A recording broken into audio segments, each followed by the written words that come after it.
네, 안녕하세요. 로열러더로로쌤입니다. 자, 이번 영상은 한미반도체 확인해 보도록 하겠습니다. 자, 한미반도체가 2분기 역대 최대 실적을 발표를 했습니다. 자, 반도체 분야에서 가장 안정적인 종목 중 하나로 이제 10종목 말씀드리고 한미반도체나 이런 추가적으로 유진테크나 여러 가지 종목들을 말씀을 드렸었는데 그 중에 과거부터 꾸준하게 탄탄한 기업입니다 하고 제가 2009년도부터 말씀드렸던 기업인데 아직도 최선호 기업 중 하나에 속해 있습니다. 자, 실적이 어떻게 이렇게 좋게 나왔는지 확인을 해볼게요. 자, 지난 3분기 보면은 2020년 3분기, 4분기 그리고 이번 올해 2021년 1분기 같은 경우는 매출액이 700억대를 꾸준하게 유지해줬습니다. 영업이익은 200억 중반에서 100억 중반까지 200억 전후로 왔다 갔다 하고 있다라는 거.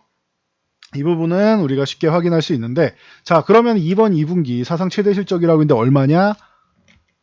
자, 매출액은 1000억을 넘었습니다. 그래서 1087억. 그리고 영업이익은 357억으로 해서 매출액은 76%, 영업이익은 78%, 거의 70% 중반에서 후반 정도의 어마어마한 성과를 보였습니다.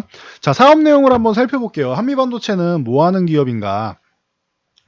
기본적으로 이제 반도체 패키징 장비 업체라고 생각하시면 됩니다.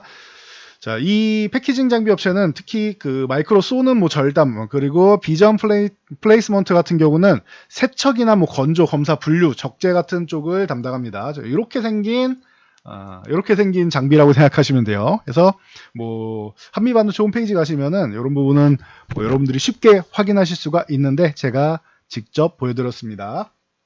자, 보시면 되고, 이게 반도체 제조 공정의 필수다. 패키징 공정 굉장히 중요하다라고도 자주 말씀을 드렸는데, 최근에 비메모리 쪽 시설 투자가 어마어마하게 강화되고 있는 거 여러분들 느끼실 거예요. TSMC나 삼성전자, 여기에 자, TSMC 그리고 삼성전자, 여기에 인텔까지 지금 가세해가지고 글로벌 파운드리 전쟁이 나오고 있습니다. 근데 사실 인텔은 이렇게 여기에 낄 정도는 아닌 것 같아요. 삼성도 사실 TSMC에 이렇게 비빌 정도가 안 됩니다. 점유율이. 언제부터 삼성이 2위였다고요.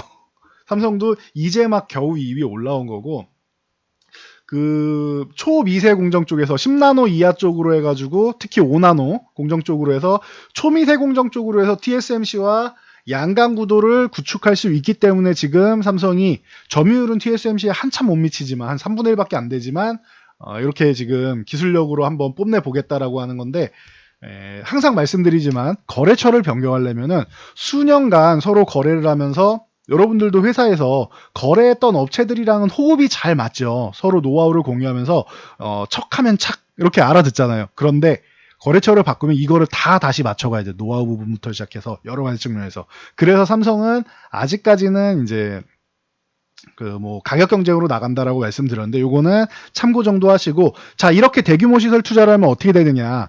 자, 대표적으로 TSMC의 예를 들어 드릴게요. TSMC 같은 경우는 시설 투자를 하면은 80%가 전공정 쪽에 해당됩니다. 그리고 후공정은 10%예요. 그러니까 이 후공정을 TSMC에서 모두 담당하지 않고 거래처들이 있단 말이죠. 이 거래처들이 공장을 증설하게 됩니다. 그럼 이 거래처들은 한미반도체의 주 고객사라고 생각하시면 됩니다. 즉 TSMC가 증설하면은 관련 후공정 업체들이 동시에 증설을 하면서 여기에 한미반도체의 장비가 많이 납품이 된다. 이렇게 편안하게 생각하시면 됩니다. 즉 시설 투자가 비메모리 쪽 시설 투자 이루어진다. 한미반도체는 굉장히 좋다. 자, 이 기계가 뭘 한다고요?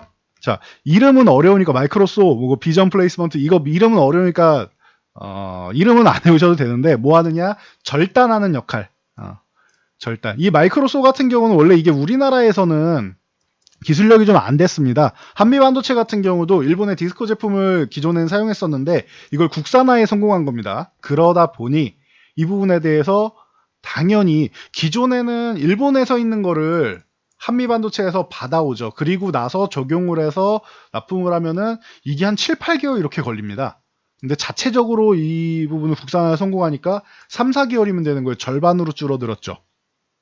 자, 이런 부분에서부터 수입을 하지 않고 자체적으로 생산하고 하는 부분, 그리고 기간을 또 단축할 수 있는 여러 가지 부분에서 지금 굉장히 긍정적인 효과를 보이고 있다. 그래서 이게 뭐 같이 나가야 되는 겁니다. 왜 이거를 뭐 수입하는 게 따로 팔면 안 됩니까? 라고 하실 수 있는데, 공정상 하나의 시스템으로 구성돼서 그렇습니다. 그래서 이제 국산화 성공한 거 굉장히 의미 있고, 심지어 지난달에는 이 싱글이 아닌 듀얼 진공 기술 쪽으로 해서 듀얼 척소를 개발했는데, 이제 그냥 편하게 생각하시면 될 것 같아요. 이렇게 그냥 고성능 장비고 더 많은 양의 반도체를 처리할 수 있다라고 생각하시면 돼요. 누가 봐도 싱글보다는 듀얼이 더 많이 활용할 수 있고 고성능이다라는 건 아실 수 있겠죠. 그냥 더 많은 반도체를 처리한다 정도로만 알고 가시면 됩니다. 이게 한미 반도체의 주력이고, 이번에 실적이 잘 나온 이유는 요 EMI 쉴드 차폐 기능 같은 경우에도 있습니다. 이게 글로벌 점유율 1위인데 각 칩 간에서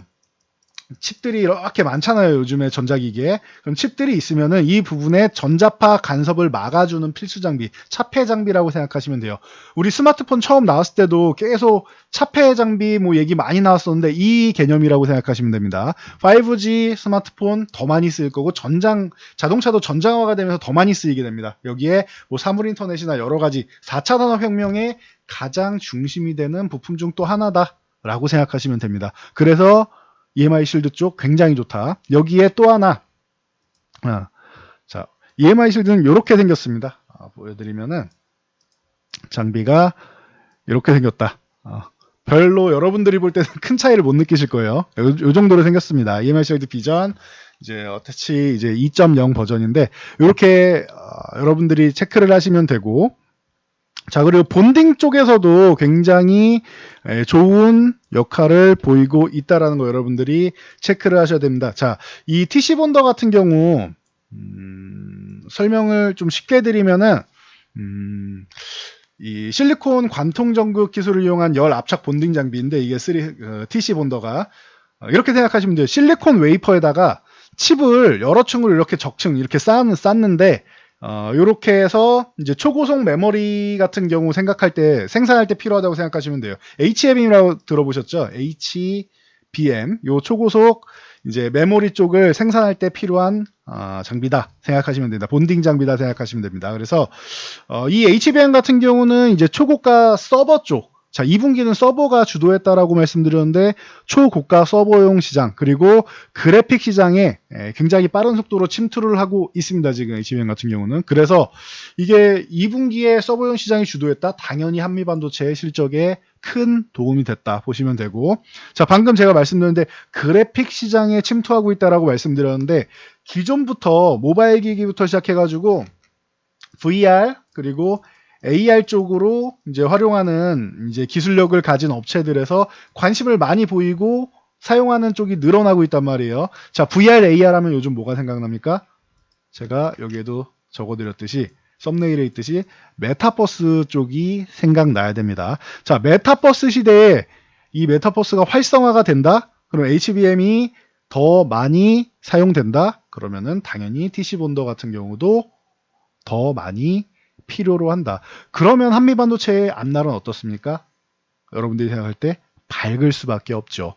4차 산업혁명의 중심에 있다. TSMC, 삼성, 인텔 계속 공장 증설하고 있다. 그러면 마이크로소엠 그리고 비전 플레이스먼트 이쪽이 주력 제품이 계속 잘 팔린다. 카메라 모듈 잘 팔린다. 차폐 제품 EMI 실드 잘 팔린다. TC 본더도 앞으로 더 많이 팔리게 된다.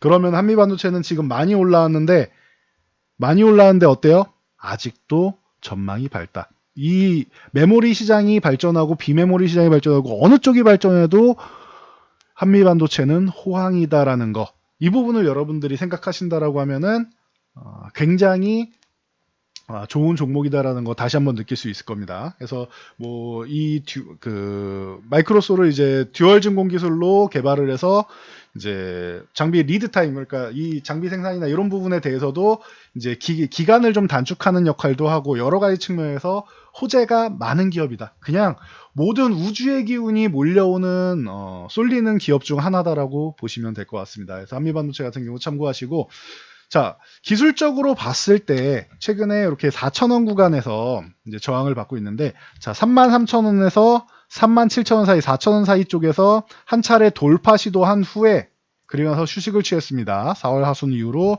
쭉 휴식 취하고 자, 금일 다시 한번 돌파 시도했는데 어제 오늘 거래량이 나쁘지 않습니다. 만약에 여기서 실패하더라도 다음번 정도에는 한두 번 정도 있으면은 돌파 가능성이 높고 만약에 이번에 37,000원 공방을 펼쳐도 이번에 넘어간다라고 하면 한미반도체는 당분간은 꾸준하게 성장할 수 있는 개념이 아닌가라고 보고 있습니다. 여기서 그러면 다음 목표치는 현재 37,000원인데 보유하고 있다라고 하면 다음 목표치는 4,000원 단위 41,000원, 그 다음 45,000원, 1차 목표가, 2차 목표가 이렇게 정하면 되겠죠. 그럼 손절가는 얼마입니까?